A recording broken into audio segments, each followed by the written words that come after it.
Guys, good morning sa ating lahat. Ngayong umaga, gusto ko lang i-flex or ipakita sa inyo yung itinanim natin na lubas.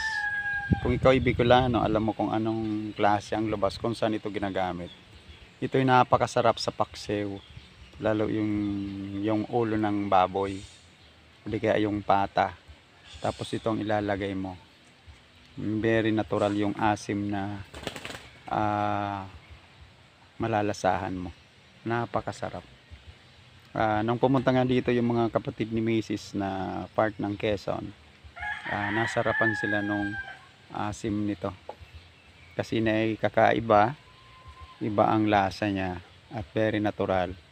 Hindi kaya gagaya ng mga nabibili natin ng mga vinegar na very iba na yung may mga chemical na sigurong hinahalo dyan para mapaasim ang isang pagkain.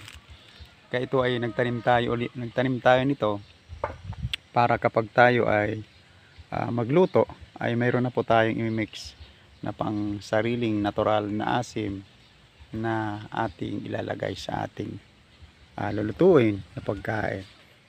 Yan laman lang po. Ang linalagay dito guys, itong dahon lang. At itikpan na po natin kung talagang maasim.